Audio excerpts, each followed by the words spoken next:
Hello, Sandernatics!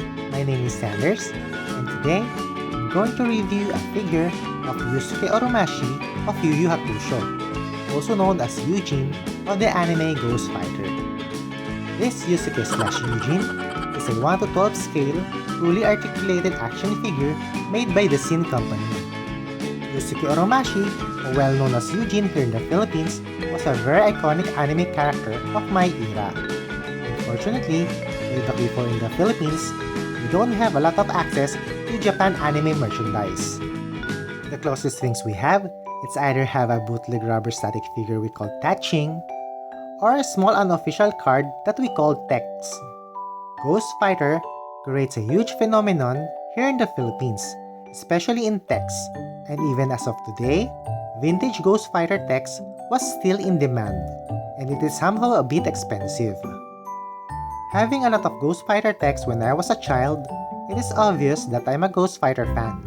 So when the company Dasin make a Eugene action figure, I don't hesitate to buy even it is somehow expensive, since the price is identical and somehow much more to a Bandai SH Figure Arts action figure. Are you done yet? Not yet. Are you done yet? Not yet. The front of the box has a simple and effective style of showcasing the figure. It has a clear window showing the actual figure inside. The side of the box has nothing to show except for the warning barcode and where and when this figure was made. At the back of the box shows the word YuYu, indicating that this action figure was from the YuYu Hakusho anime, and due to the copyright infringement, they dropped the word Hakusho. Nice one, China. The box measures 8 inches in height, 7 inches in length, and has 2.5 inches thickness. Now, without further ado, let's unbox Yusuke action figure made by Dasin. Finally! Upon opening the box, you will get a figure and all of the things it comes with securely in a nice plastic tray. There is nothing special about the thin plastic tray, but this kind of packaging is always the best for me. It keeps the figure and all of its components secure and relieves me for using a ziplock, just to make sure that I won't misplace any of it. The clear cover lid is also awesome due to the fact that you will see all of its components without actually opening the plastic tray. The action base stand was also stored at the bottom of the plastic tray. It is also secured and nicely fitted on the bottom. Let's check first the action figure. Measuring about 6 inches in height, the Yusuke figure was awesome. It is nicely detailed and the color was good. The one thing I noticed about this Dasin figure that separates from the traditional action figure I had was its clothes. The clothes was real and durable. It may be hard to remove, but who wants a naked Yusuke, right? But if you want, you can dress his green long sleeve to reveal his white shirt.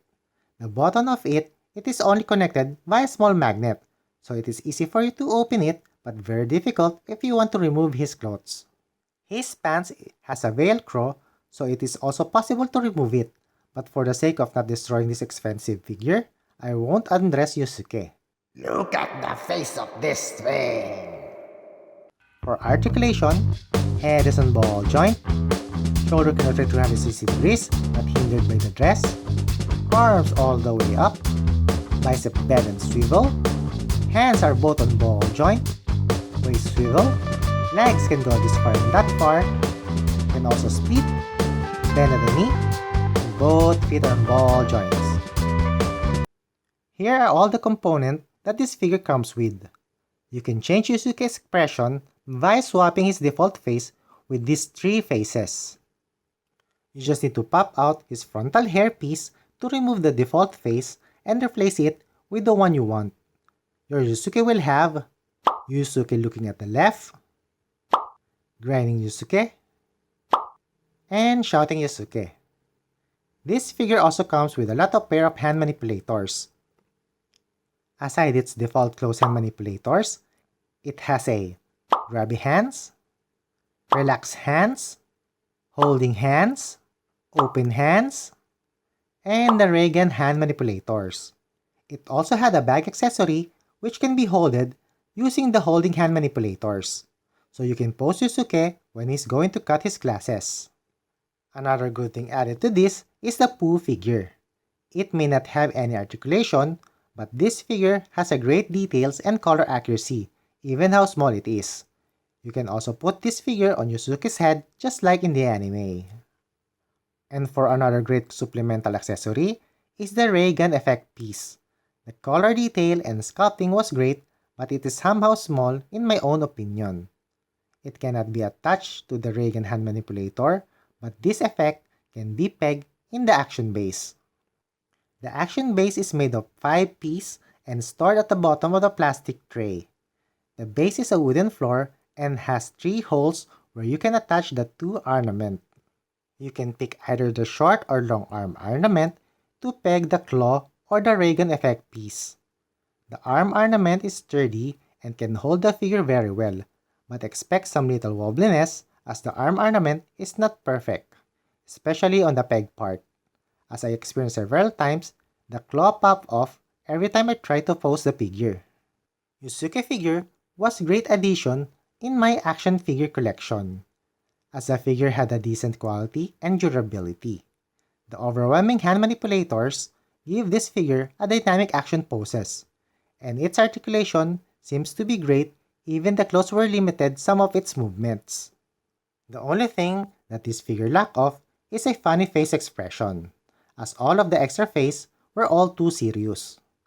I also want to point out that even this figure is a 1 to 12 scale, it seems that this figure was way too tall for any standard 1 to 12 scale figure I have, just like SH Figure Arts, Revoltech, or Hasbro. So there is some minor eyesore in terms of height accuracy. Here are the comparison to my other toy collection. Lego minifigure, Takaratomi Pikachu, Jollibee Around the World Philippines, 5-inch action hero Red Ranger, 1-to-144 no grade Wing Gundam, Revoltech Woody, and to the 1 to 12 scale Oyaji.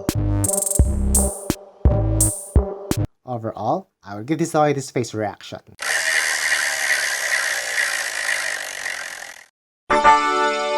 Ganda! The Dasin Yusuke figure was great. It may not be perfect, but this figure was far way better and give positively reputation of how China create their action figures. The quality was totally positively surprising, and the durability was good. There is no paint chipping, parts popping, and even brittle parts, so I think the price of this is somehow compromised. So if you're looking for a Ghost Fighter figure to own, I highly recommend Dasin. This company produces quality action figure that can be compared to Bandai or Hasbro. The only downside was, it may not have a re-release for this since the company license were not obtained legally. So if you miss this, then you may not have a chance to get this. This is my personal review, my own point of view, and see you next time for more!